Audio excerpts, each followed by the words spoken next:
तो कैसे हैं आप लोग, स्वागत है आप सभी का कंपटीशन एंड यू में। मैं विशाल शर्मा आप सभी के साथ और शुरू करते हैं हिंदी का दूसरा प्रैक्टिस सेट। ये प्रैक्टिस सेट बिल्कुल इंपॉर्टेंट है पैट जैसे एग्जाम, यूपी ट्रिपल एससी जैसे exam, UP police, UP TET और जो खास एक एग्जाम आ रहा है अभी जिसका पेपर है आने वाले ही मंथ में, वो है आपका वन विभाग। ठीक है, तो इस वीडियो को जरूर देखें एंड तक और देखिए आप हिंदी में कितना स्कोर कर पाते हैं। मुझसे पहले देने की कोशिश करना आंसर को, और अगर आप अच्छा स्कोर कर पाते हैं देन फाइन, और नहीं कर पाते हैं तो कुछ सीख के जाएंगे। चलिए क्लास को शुरू कर लेते हैं। ये वीडियो नंबर 2 है। पहले ही क्वेश्चन के रूप में आपको डिटेल मिली है देखने के लिए। आइए डिटेल को एक बार पढ़ते हैं क्योंकि इसमें से क्वेश्चन बनता है। अक्सर दूरदर्शन पर परिवार नियोजन के कार्यक्रम और विज्ञापनों को लेकर सवाल उठाए जाते हैं कि ये विज्ञापन बच्चों पर बुरा असर डाल रहे हैं, बच्चों को समय से पहले प्रौढ़ बना रहे हैं। क्या सचमुच इस तरह के विज्ञापन समाज के लिए अहितकर हैं? यह तथ्य सभी एक स्वर में स्वीकारते हैं कि आज बढ़ती आबादी सबसे बड़ा संकट है, परंतु बढ़ती आबादी पर रोक के लिए कौन से कारगर उपाय किए जाएं, यह चिंतन का बिंदु रहा है। निश्चय ही जनसंख्या पर नियंत्रण में संचार माध्यमों द्वारा ज्ञापित संदेश जनमानस में व्यापक असर डालते हैं। तो आपने देखा हमने क्या पढ़ा, एक पैराग्राफ को पढ़ा, इससे रिलेटेड कुछ क्वेश्चन है। आइए क्वेश्चन की तरफ को नजर मारते हैं। पहला क्वेश्चन है उसी से रिलेटेड, आज सबसे बड़ा संकट क्या है? मनोरंजन, रोजगार, गरीबी या जनसंख्या? तो जैसे कि आपने पढ़ा था डिटेल के अंदर कि जनसंख्या आज के समय में, देखिए आज बढ़ती आबादी सबसे बड़ा संकट है, मतलब कि जनसंख्या, बढ़ती जनसंख्या सबसे बड़ा संकट है। तो आंसर क्या होना चाहिए सर? ऑप्शन नंबर डी इसका सही आंसर हो जाएगा। अगले क्वेश्चन की तरफ चलते हैं। लिखा है इसी से संबंधित है, प्रौढ़ का अर्थ बताइए। अपरिपक्व, अनुभवहीन, अशक्त या फिर वयस्क? देखिए प्रौढ़ का मतलब होता है वयस्क, वयस्क का मतलब है बड़ा। असल में बच्चा आजकल का जो है, आजकल की जनरेशन में जो जी रहा है बच्चा, वो वीडियो को देखकर, एडवर्टीजमेंट को देखकर जल्दी बड़ा होने लगता है, क्योंकि उसे लगता है कि ये बड़े होने की निशानी है, और वही यहाँ पर एडवर्टीजमेंट के बारे में बताया गया है। तो प्रौढ़ का जो अर्थ है वो है बड़ा, वयस्क। चलिए अगला क्वेश्चन देखते हैं। लिखा है कौन सा शब्द उपाय से संबंधित नहीं है? अब ये नेक्स्ट क्वेश्चन आ गए हैं जो कि आपके संबंधित नहीं है उस पैराग्राफ से। कौन से शब्द उपाय से संबंधित नहीं है? तरकीब, तरकीब का मतलब उपाय होता है, उपाय मतलब साधन, उपाय मतलब युक्ति, उपाय मतलब विलक्षण। तो आप यहाँ पर देख सकते हैं कि विलक्षण इसका सही आंसर होना चाहिए, क्योंकि तरकीब बोलते हैं, उपाय बोलते हैं, बात एक ही है। उपाय बोलते हैं, साधन बोलते हैं, बात एक ही है। उपाय बोलते हैं, युक्ति बोलते हैं, बात चल जाएगी, लेकिन विलक्षण बिल्कुल अलग आंसर हो जाएगा। तो विलक्षण का उपाय से कोई लेना देना नहीं है। अगला क्वेश्चन, कौन सा शब्द उपाय से संबंधित नहीं है? अच्छा ये हो गया। चलिए नेक्स्ट, लिखा है कौन सा विशेषण निश्चित संख्यावाचक विशेषण नहीं है? निश्चित संख्यावाचक विशेषण नहीं है। कौन सा विशेषण निश्चित संख्यावाचक विशेषण नहीं है? देखिए निश्चित संख्यावाचक होता है जिसके अंदर निश्चित संख्या दी गई हो, एक परमानेंट संख्या दी गई हो। कुर्ते के लिए 2 मीटर कपड़ा चाहिए, बिल्कुल देखो 2 मीटर हो गया, निश्चित हो गया, तो विशेषण नहीं है पूछा है, ये तो है। अगला, 1 किलो आम से ज्यादा मत लाना। तो 1 किलो एक निश्चित संख्या हो गई। अगले बताया सैकड़ों लोग मारे गए। सैकड़ों में 100 भी आ सकते हैं, 200 भी आ सकते हैं, 300 भी आ सकते हैं और 90,000 भी आ सकते हैं। तो सॉरी, सैकड़ों तो कुछ भी बोल सकते हैं, 90,000 बोल दिया तो सैकड़ों ही सही आंसर हो जाएगा, क्योंकि गिनती निश्चित नहीं है। समझ रहे हैं ना? ऐसा नहीं कि 100 लोग मारे गए, ये कह रहा सैकड़ों, सैकड़ों को मतलब 100, 200, 300 कुछ भी हो सकता है। सही आंसर ये, क्योंकि अगले आंसर में लिखा है चाय में 50 ग्राम चीनी डालना। 50 ग्राम फिर से निश्चित हो गया, तो सही आंसर सी हो जाएगा आपका। आप कोशिश करें इससे पहले आंसर इस क्वेश्चन के दे पाएं, ठीक है ना? चलिए, पुष्कर का अर्थ बताइए। पुष्कर का अर्थ बताइए कि पुष्कर का अर्थ इनमें से क्या होगा? नदी का नाम है, मूसक है, ट्रेन का नाम है या सरोवर है? तो देखिए पुष्कर जो है सरोवर है। पुष्कर क्या है? सरोवर है। बड़े आराम से आप इसे पहचान गए होंगे, very easy question it is. Next question की तरफ चलते हैं। लिखा है गाढ़ा शब्द का विलोम बताइए। गाढ़ा का विलोम क्या होगा? पतला, सुख, गड्ढा या फिर ढीठ? बड़े आराम से पता चल गया, गाढ़ा होता है कुछ ज़्यादा गाढ़ा हो गया, दाल गाढ़ी हो गई बनाते बनाते, तो पतला इसका उल्टा हो जाएगा। तो गाढ़ा का उल्टा क्या हो जाएगा? बड़े आराम से आप बता सकते हैं कि इसका उल्टा होगा पतला। लिखा है जिंदगी नामा के लेखक कौन है? जिंदगी नामा के लेखक कौन है? कृष्ण सोबती, केदारनाथ सिंह कैफी आजमी या कालिदास। तो देखेंगे कि जिंदगी नामा के जो लेखक हैं वो हैं Kedarnath Singh. Option number B इसका सही आंसर होगा। वीडियो को लाइक से सब्सक्राइब करें अगर अच्छा लग रहा है तो चैनल को, और आंसर देते रहें इससे पहले तो अच्छा है, नहीं देंगे तो भी कोई बात नहीं है। लिखा है पीपर पात सरिस मंडोला। पीपर पात सरिस मंडोला, पीपर पात जो है उपमा अलंकार का कौन सा अंग है? देखिए अलंकार होता है उपमा, पढ़ा होगा कभी ना कभी, अगर प्रैक्टिस सेट कर रहे हैं तो 100% पढ़ा होगा उपमा अलंकार। तो उपमा अलंकार के अंदर होते हैं उपमेय, उपमान, समान और होता है साधारण धर्म वाचक। तो ये पूछ रहा है ये जो पीपर पात है ये क्या है? ये उपमान है। ये क्या होता है? उपमान होता है। उपमान आप समझते होंगे। चलिए चलते हैं अगले क्वेश्चन पर। लिखा है किंचित तत्सम शब्द का तद्भव शब्द बताइए। किंचित, क्या लिखा है ये? किंचित। तो आपको बताना है कि किंचित तत्सम शब्द का तद्भव क्या होगा? कुछ, थोड़ा, लेकिन या फिर परंतु। फटाफट बताइए क्या होगा? कुछ, थोड़ा, लेकिन और परंतु। देखिए यहाँ पर लिखा है किंचित, और किंचित का मतलब होता है कुछ। देखिए किंचित का जो आर्थिक शब्द है या इसका जो शाब्दिक अर्थ है, माफ कीजिएगा, वो होता है कुछ। तो नेक्स्ट क्वेश्चन लिखा है काफूर होना। काफूर होना मुहावरे का सही अर्थ बताइए। बड़ा काम करना, गद्दार होना, भाग जाना या कलंकित होना। तो काफूर होने का जो असली अर्थ होता है, फटाफट आप क्वेश्चन का आंसर देंगे कमेंट में अगर दे सकते हैं तो, लेकिन फिलहाल आंसर है ऑप्शन नंबर सी, भाग जाना। मतलब काफूर होना, भाग जाना एक ही बात होगी। नेक्स्ट है आपके सामने लाल पीला होना, मुहावरे का अर्थ क्या होगा? लाल पीला होना मुहावरे का अर्थ क्या होगा? बहुत क्रोध करना, बिल्कुल बदल जाना, अत्यधिक घमंड होना, लाल और पीला रंग डालना। देखिए समझेंगे, लाल पीला होना, बहुत क्रोध होना, बिल्कुल बदल जाना, अत्यधिक घमंड होना, या लाल और पीला रंग डाल देना। तो आप जानते हैं हम गुस्से में लाल पीले हो जाते हैं, तो ये क्या है? बहुत क्रोध करना, ज़्यादा से ज़्यादा क्रोध करना इसका सही आंसर हो जाएगा। अगला देखेंगे, फिलहाल आंसर है ऑप्शन नंबर ए। अगला क्वेश्चन देखते हैं। लिखा है विकल्पों में पुल्लिंग शब्द का चयन कीजिए। विकल्पों में पुल्लिंग शब्द का चयन कीजिए। तेजस्वी, तपस्विनी, परोपकारिणी और आखिरी है हंसनी। इनमें से कोई एक पुल्लिंग है। पुल्लिंग और स्त्रीलिंग दो प्रकार के शब्दों के बारे में आपने सुना होगा, लेकिन फिलहाल जो पुल्लिंग है वो है तेजस्वी। तेजस्वी लोग, है ना? तो आपको पता चलता है कि पुल्लिंग है। कभी भी स्त्रीलिंग पुल्लिंग बनाने का ऐसा कुछ चांस मिले, जैसे ये सवाल है, ये क्वेश्चन है, तो उस पर एक वाक्य बनाएं। वाक्य बनाते हैं आपको बहुत कुछ पता चल जाएगा। चलते हैं अगले क्वेश्चन की तरफ। लिखा है वह काम बहुत ढंग से करते हैं। वाक्य में काल क्या है? देखिए बहुत काम ढंग से करते हैं। सामान्य वर्तमान काल, सामान्य भूतकाल, सामान्य भविष्य या संभाव्य भविष्य। तो यह है सामान्य वर्तमान काल। क्या है? सामान्य वर्तमान काल।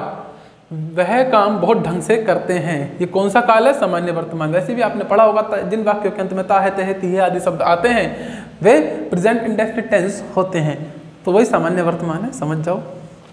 लिखा सुप्त का विरुद्धार्थी शब्द बताइए। इसका इसका विलोम शब्द आपको बताना है। तो सुप्त का क्या होगा? घालक, पौरसत्य, गर्मी या जागृत। आपको बताना है सुप्त जो है इसका अर्थ क्या होगा। विलोम शब्द की अगर ये आपसे बात करता है तो यह होगा जागृत। क्या होगा? ऑप्शन नंबर डी, जागृत। सुप्त का जो विरुद्धार्थी शब्द होगा वो होगा जागृत। अगले क्वेश्चन की तरफ चलते हैं। लिखा है लोक में प्रचलित उक्ति जिसका मूल अर्थ बना रहता है और स्वतंत्र रूप से उसका प्रयोग भी किया जाता है, दिए गए विकल्पों में से सही उक्ति का चयन करें। तो देखिए यह है लोकोक्ति। लोक में प्रचलित उक्ति जिसका मूल अर्थ बना रहता है उसे हम क्या कहते हैं सर? उसे हम लोकोक्ति कहते हैं। आगे और भी डिटेल दी गई थी। और स्वतंत्र रूप से उसका प्रयोग भी किया जाता है। कभी आपने अगर मुहावरे और लोकोक्ति पढ़े होंगे तो ये सीखा जरूर होगा, आपके टीचर ने ये बताया होगा कि मुहावरे और लोकोक्तियों में अंतर क्या है कि मुहावरे को स्वतंत्र रूप से प्रयोग नहीं किया जा सकता, जबकि जो लोकोक्ति होती है तो स्वतंत्र रूप से प्रयोग किया जा सकता है। तो इसका सही आंसर होगा ऑप्शन नंबर ए। अगले क्वेश्चन की तरफ चलते हैं। क्या है इसमें? तो लिखा है अध्यापिकाएं इस शब्द के वचन के आधार पर निम्नलिखित विकल्पों में से सही संधि विच्छेद करें। ये अध्यापिकाएं लिखा है, तो इसका सही संधि विच्छेद क्या होगा? ऑप्शन नंबर ए, बी, सी या डी। आप इसे आराम से देखिए, एक बार, एक झलक में नहीं दिखेगा, एक बार पढ़ेंगे और देखेंगे। अध्यापिका प्लस इकाएं, अध्यापिका प्लस ए, अध्यापिका प्लस ए और अध्यापिका प्लस ए।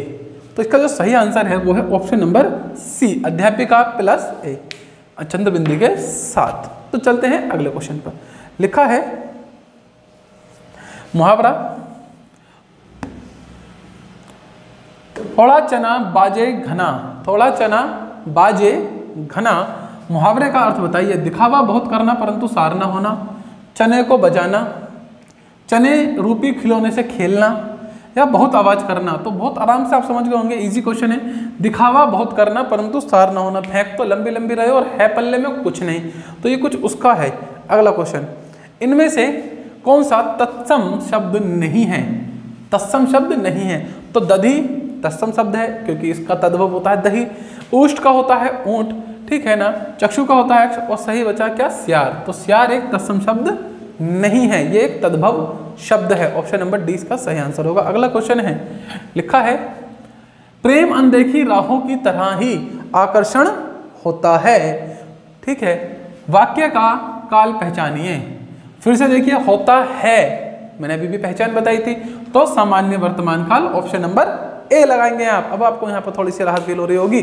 चलते हैं अगले क्वेश्चन पर, बहुत तेजी के साथ वीडियो आगे बढ़ता हुआ। लिखा है दिए गए विकल्पों में से कौन सा विकल्प स्मरण का विलोमार्थी शब्द है? स्मरण का, देखिए स्मरण का कई बार बच्चे अनुस्मरण लगा देंगे, जबकि सही आंसर होगा विस्मरण। ऑप्शन नंबर डी इसका सही आंसर होगा, स्मरण विस्मरण, स्मरण विस्मरण, क्योंकि क्या पूछा है? विलोम शब्द पूछा है आपसे, तो ऑप्शन नंबर डी इसका सही आंसर हो जाएगा। अगला क्वेश्चन है आपके पास, निम्न में से उचित शब्द का चयन करें। जो इसमें से उचित हो उसका चयन करेंगे। औद्योगिक, औद्योगिक, औद्योगिक और औद्योगिक, इसमें से कौन सा सही है? शब्द वर्तनी पे आ गया है, वर्तनी बतानी है तो हम क्या बोलते हैं? औद्योगिक बोलते हैं। ऑप्शन नंबर डी इसका सही आंसर हो जाएगा। देखिए हम लोग क्या बोलना पसंद करते हैं, लिखना क्या पसंद करते हैं, उससे काम नहीं चलेगा। असल में जो शब्द का सार होता है उसकी तरफ जाना होगा, और ये क्या होता है? ये होता है आपका औद्योगिक। चलते हैं अगले क्वेश्चन पर।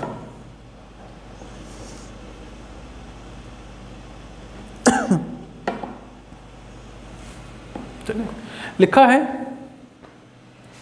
दिए गए विकल्पों में से कौन सा विकल्प संक्षिप्त का विलोम शब्द है? संक्षिप्त का विलोम क्या होगा? विस्तृत, विकास, सीमा या स्थिर।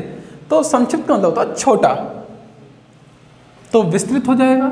वेरी इजी, आपने कई बार जब पेपर दिया होगा तो विस्तृत क्वेश्चन और संक्षिप्त में आंसर दीजिए। ये विस्तृत क्वेश्चन पढ़ा होगा तो संक्षिप्त का क्या हो जाएगा? विस्तृत हो जाएगा। ऑप्शन नंबर ए इसका सही आंसर देखने के लिए मिलेगा। संक्षिप्त को कहेंगे आप विस्तृत। अगला है संगम, संवाद, संतोष, संस्कार, संयुक्त आदि शब्दों में उपसर्ग है। इसमें कोई उपसर्ग है एक ही प्रकार का, क्या सन है, सन है, सम है या सत्र है? फटाफट पहचानेंगे और आंसर देंगे तेजी के साथ। ये संधि विशेष से संबंधित है। आंसर है डी, सम, क्योंकि यहाँ पर क्या लग रहा है? देखो अंकी बिंदी, अंकी बिंदी, अंकी बिंदी, अंकी बिंदी और अंकी बिंदी। अंकी बिंदी का निर्माण किससे होता है? माँ से होता है। तो ऑप्शन नंबर डी इसका एकदम आंसर दे देंगे फटाफट। थोड़ा सा पहचानेंगे और आंसर आपके पास होता है। इसे लिखा है जटिल का अर्थ बताइए। व्यर्थ, पेचीदा, गंदा या फिर असंभव। तो हम कहते हैं ना जटिल काम है या बड़ा पेचीदा काम है, एकदम देखेंगे। ऑप्शन नंबर बी इसका सही आंसर हो जाएगा। ऑप्शन नंबर बी इसका सही आंसर हो जाएगा, है ना। जटिल, पेचीदा, सेम सेम। चलिए अगला है सालों बाद उसका प्रवासी पति लौटा है। प्रवासी पति लौटा है, कब लौटा है? सालों बाद लौटा है। तो लौटा, पति, सालों या प्रवासी। पूछा क्या है? इस वाक्य में कौन सा शब्द विशेषण है? तो विशेषण क्या है? प्रवासी है वो, एनआरआई है वो, ये उसकी विशेषता है। ऑप्शन नंबर सी इसका सही आंसर होगा। अगले क्वेश्चन की तरफ बढ़ते हैं। लिखा है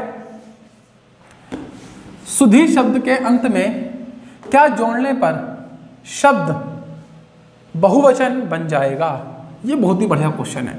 तो सुधी के एंड में क्या जोड़ें? जन जोड़ें, गण जोड़ें, वर्ग जोड़ें या फिर वृंद जोड़ें? तो देखिए ये हो जाएगा सुधीजन।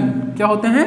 सुधीजन। Option number A. जब सुधी बोलोगे तो एक वचन और सुधीजन बोलोगे तो क्या बन जाएगा? ये बहुवचन आपका बन के सामने आएगा। अगला क्वेश्चन, आए थे हरिभजन को ओटन लगे कपास। आए थे हरिभजन को ओटन लगे कपास से विकल्प बताया गया है। एक विकल्प बताइए क्या होगा आंसर। किसी कार्य विशेष की उपेक्षा कर किसी अन्य कार्य में लग जाना, हरि भक्ति का मार्ग कठिन होता है, ईश्वर भक्ति को छोड़ व्यापार में लग जाना, उद्देश्य की प्राप्ति में असफल होना। सही आंसर है ए। किसी कार्य विशेष की उपेक्षा कर किसी अन्य कार्य में लग जाना। बहुत इजी होगा, पढ़ा हुआ होगा आपका पहले से ही। अगला है, दिए गए विकल्पों में से कौन सा विकल्प अंगना शब्द का समानार्थी है? स्त्री, अंगना का स्त्री से क्या लेना देना? पल्लू, बिल्कुल सेंस नहीं। गांव, बिल्कुल बात नहीं बननी। अंगना आंगन, अंगना आंगन, अंगना बोल दें या आंगन बोल दें, बात एक ही होगी। अगला क्वेश्चन, दिए गए विकल्पों में से कौन सा विकल्प प्रत्यक्ष शब्द का समानार्थी शब्द है? दिए गए विकल्पों में से कौन सा विकल्प प्रत्यक्ष शब्द का समानार्थी शब्द है? प्रत्यक्ष का मतलब होता है, देखिए, भव्य स्मरणीय, अविस्मरणीय, नक्षत्र या साक्षात। तो प्रत्यक्ष का मतलब होता है सामने से देखा हो या सामने प्रत्यक्ष रूप से, और साक्षात होता है ना, साक्षात दर्शन हो गए, तो ये इसका बात बन जाएगी। इसका समानार्थी क्या हो जाएगा? प्रत्यक्ष का साक्षात। Option number D. ठीक है, थोड़ा सा पढ़ेंगे, चारों को ऑप्शन पढ़ेंगे तो आपको सेंस जरूर जागेगा। अगला क्वेश्चन है और आखिरी भी लिखा है, दिए गए विकल्पों में से शुद्ध वाक्य को छांटिए। बहुत आसान है, छांट लेंगे हम तो। मेरे जूते तुमसे अच्छे हैं, मेरे जूते तुमसे अच्छे हैं, तुम्हारे जूतों से अच्छे हैं, तो पहला गलत। वह शायद से आ जाएगा, वह शायद से आ जाएगा या शायद वह आज से आएगा, तो ये भी गलत। गांधी जी ईश्वर के पक्के भक्त थे, ये हो सकता है, पर ऑप्शन नंबर डी पढ़ना जरूरी है। चाकू से बच्चों को काटकर फल दो, ये तो बिल्कुल गलत है, बच्चों को थोड़ा ना काटना, फल को काटना, तो ऑप्शन नंबर सी इसका सही आंसर हो जाएगा। गांधी जी ईश्वर के पक्के भक्त थे। तो ये थे आज के आपके 30 क्वेश्चन जो आप लोगों ने देखे। उम्मीद करता हूँ आपको पसंद आए होंगे। पसंद आए तो मिलेंगे आपसे अगली वीडियो में, तब तक के लिए बाय बाय, आपका दिन शुभ हो।